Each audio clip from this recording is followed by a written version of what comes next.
नमस्कार दोस्तों, स्वागत है आपका जीके जोन में। यह बद्रीदत्त पांडे द्वारा रचित कुमाऊं के इतिहास के सारांश की 7वीं क्लास है। इस क्लास में हम पुस्तक के महत्वपूर्ण तथ्यों को बिल्कुल सरल भाषा में और परीक्षा की दृष्टि से समझने की कोशिश करेंगे। तो चलिए बिना समय गवाए इस 7वीं क्लास को शुरू करते हैं। तो इस क्लास में हम पढ़ेंगे कुमाऊं के प्राचीन इतिहास के बारे में। वो इतिहास जो आर्य या पांडव काल से संबंधित रखता हो, यानी पौराणिक और ऐतिहासिक के बारे में पढ़ेंगे।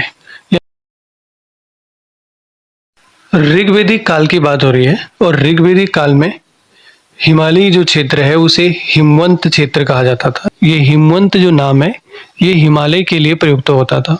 तो वैदिक काल में या सिंधु घाटी सभ्यता के दौरान, हालांकि सिंधु घाटी सभ्यता वैदिक काल से पूर्व की है, तो वैदिक काल में जो आर्य जो आए थे वो सबसे पहले सिंधु नदी के तट पे बसे थे। ऋग्वेदिक काल में 5 जातियों का उल्लेख है। यह 5 जाति, यह इसको बोलते हैं 5 जनों का उल्लेख है। यह 5 चक्र थे, 5 प्रांत थे उनके पास, और हर राज्य का एक एक जन हुआ करता था, प्रमुख राजा। तो इनमें थे पुरु, त्रित्सु, अनु, यदु और त्रिवसु। जो पुरुवंशी जो है उसके जो जन का गण का नाम था, जो प्रमुख व्यक्ति था उसका नाम था भरत। या इसको पुरुवंशी व भरतवंशी बोलते हैं। आगे जाके पुरुवंशी जो राजा है इन्होंने उत्तरी पंजाब वाले क्षेत्र में शासन किया था। तो कालांतर में इनको ही कुरुवंशी कहा गया और भरतवंशी कहा गया है। ये माना जाता है कि हिमवंत प्रदेश यानी कि हिमालय उत्तराखंड वाला इस क्षेत्र में जो राजा था, हिमवंत क्षेत्र का जो राजा था वो उसका नाम था त्रित्सु। ये पूछा गया सवाल है। त्रित्सु हिमवंत प्रदेश का शासक था। और जो ये हिमवंत प्रदेश जो है ये असल में ये माना गया है कि ये कुमाऊं और गढ़वाल दोनों के लिए प्रयुक्त हुआ है। पौराणिक विस्तार और बुद्ध के आगमन के उल्लेख के बारे में पढ़ेंगे, क्योंकि ये कुमाऊं का इतिहास है। तो इसमें केवल और केवल कुमाऊं की ही बातें होंगी, तो गढ़वाल रीजन को छोड़ दिया जाएगा। तो इस पे थोड़ा ध्यान देना। तो भागवत पुराण के अनुसार सुमेरु पर्वत के आसपास कैलाश व त्रिसिंग पर्वत स्थित हैं। तो हो सकता है कि जो सुमेरु पर्वत है वो उत्तराखंड में स्थित किसी पर्वत की बात हो रही है। जो त्रिसिंग पर्वत है ये असल में त्रिशूल पर्वत के बारे में कहा गया है। कार्तिकेयपुर या करबीरपुर ये असल में एक ही है। कार्तिकेयपुर असल में जोशीमठ की बात हो रही है। ये कत्यूरी राजाओं की प्राचीन राजधानी थी। और ब्रह्मपुर भी कत्यूरी राजवंश का प्राचीन राज्य था। कत्यूरियों के एक पूर्ववर्ती थे जिनको बोलते हैं पौरव। असल में ब्रह्मपुर पौरवों की राजधानी थी और पौरवों के राज्य का नाम था पर्वताकार। पर्वताकार राज्य, और इनकी राजधानी ब्रह्मपुर, और ये कत्यूरियों के पूर्ववर्ती थे। और इसको माना गया है कि जो ब्रह्मपुर है वो श्रीनगर वाला जो क्षेत्र है वो रहा होगा। एक चीनी यात्री था हुएंगसांग। इसके अनुसार भगवान बुद्ध काशीपुर यानी कि गोविसाण आए थे और उन्होंने यहाँ पे धर्म प्रचार किया था। जो हुएंगसांग है वो काशीपुर पहुंचे थे और काशीपुर का दूसरा नाम गोविसाण है। अब हम पढ़ेंगे कुमाऊं में पांडवों के साक्ष्य, कि पांडवों ने कुमाऊं की यात्रा की थी या कुमाऊं में भ्रमण किया था उसके बारे में। तो एक भीमताल है प्रसिद्ध, भीमसेन यानी भीम के नाम पर है। देवीधुरा में विशाल पत्थर हैं और इन विशाल पत्थरों में पांडवों के या भीमसेन के अंगुली के चिन्ह हैं। और ये बोला जाता है कि ये पत्थर पांडवों के द्वारा खेल खेल में फेंके गए थे। एक स्थान है विराट नगरी। विराट नगरी असल में बैराटगढ़ बोलते हैं इसे। ये पाली पछाऊ में है। पाली पछाऊ का जो विराटगढ़ है उसको बद्रीदत्त पांडे के द्वारा माना गया है कि वो विराट नगरी है। और जहाँ पे पांडवों की आने की पुष्टि हुई है, यानी कि वहाँ पांडव पहुंचे हुए थे अज्ञातवास के दौरान। वैसे राजा विराट की गढ़ी गढ़वाल के इतिहास के अनुसार वो विराटगढ़ जौनसार भाबर में है, जहाँ पे पांडवों ने अज्ञातवास काटा था। और कुमाऊं के इतिहास के अनुसार वो विराटगढ़ पाली पछाऊ अल्मोड़ा में है। एक स्थान है पांडव खोली। यहाँ पे पांडवों की गुफा है, या इसको महाअवतार गुफा कहते हैं असल में। ये दूनागिरी के पास है, और जहाँ पे पांडव अज्ञातवास के दौरान रहे थे। ये बहुत महत्वपूर्ण है, इसे महाअवतार गुफा कहते हैं। और इसके अलावा कई ऐसे साक्ष्य मिलते हैं जो ये बताते हैं कि इस क्षेत्र में पांडवों ने निवास किया था, या पांडव आए थे, उन्होंने अज्ञातवास काटा था। वैसे महाभारत की वन पर्व के अनुसार पांडवों को हिमवंत प्रदेश के तीर्थों का भ्रमण किसके द्वारा कराया गया था? तो वो कराया गया था लोमेश ऋषि के द्वारा। लोमेश ऋषि पांडवों को भ्रमण कराते हैं।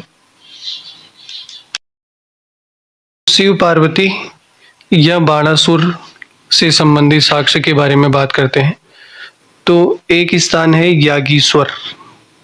यागीश्वर असल में जागेश्वर को कहते हैं।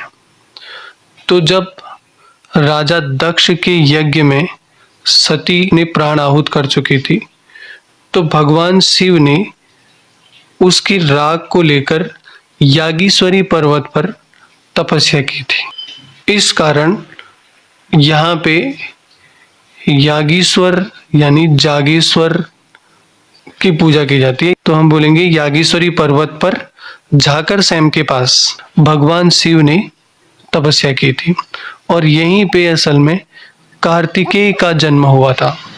एक और कहानी है कि एक स्थान है बैजनाथ। बैजनाथ पड़ता है बागेश्वर के गरुड़ में। तो शिव पार्वती के विवाह, जो शिव पार्वती का विवाह हुआ था, वो हुआ था रुद्रप्रयाग के त्रिजुगी नारायण में।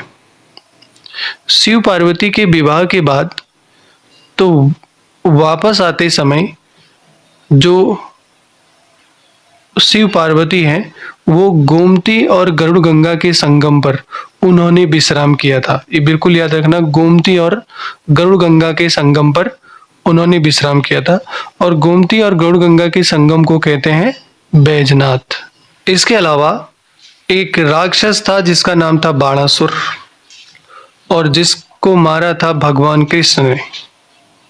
तो कृष्ण ने बाणासुर को कुमाऊं में ही मारा था, और जो बाणासुर की राजधानी थी वो शोणितपुर या ज्योतिषपुर थी।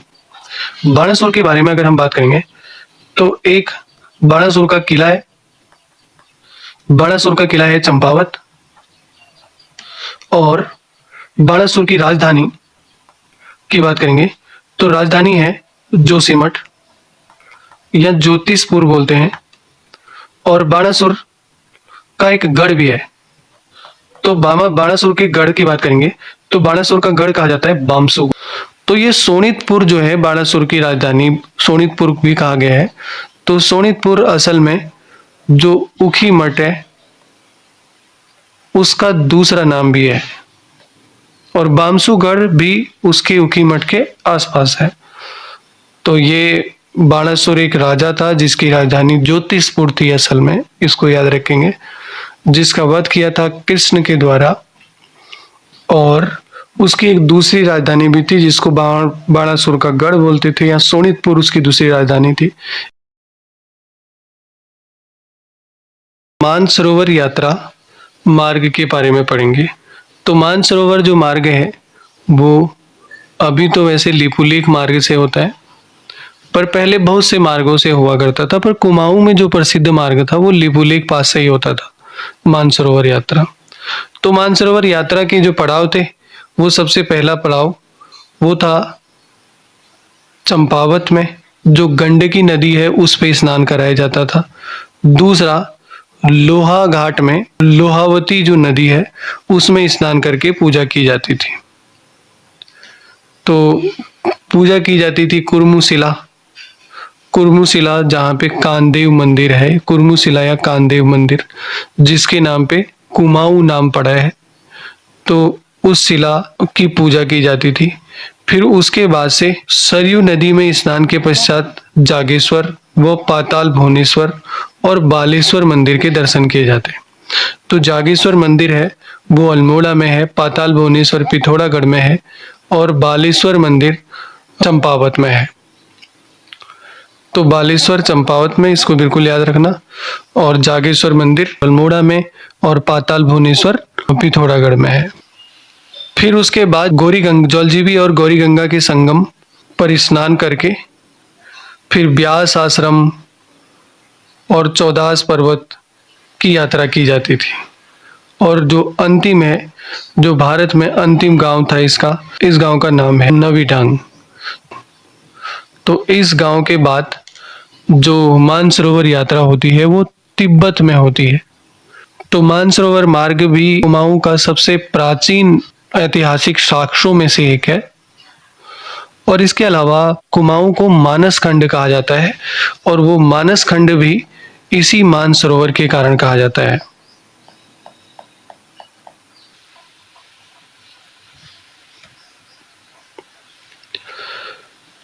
तो राटवाहनी नदी की महिमा के बारे में कि पौराणिक ग्रंथों में इसके बारे में क्या लिखा है। तो रामगंगा को असल में जो पश्चिमी रामगंगा है, वेस्ट, को कहा जाता है राटवाहनी, क्योंकि ये पौड़ी के जो राट क्षेत्र है वहां से होकर बहती है, इसलिए कहा जाता है। तो राटवाहनी को सुदामा और अमरकोश में सुषमा भी कहा गया है। सुषमा नदी या सुदामा नदी कहा गया है। धार्मिक मान्यता के अनुसार यह माना गया है कि ये गंगा का 7वां अंश है और इसमें स्नान करने से 100 जन्मों के पाप नष्ट हो जाते हैं। जो राटवाहनी नदी है, इसके बारे में थोड़ा पढ़ लेते हैं। इसका उद्गम होता है दूधातोली से।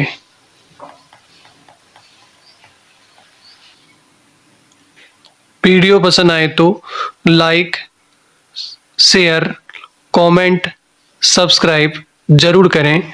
Thank you for watching. मिलते हैं अगले वीडियो में।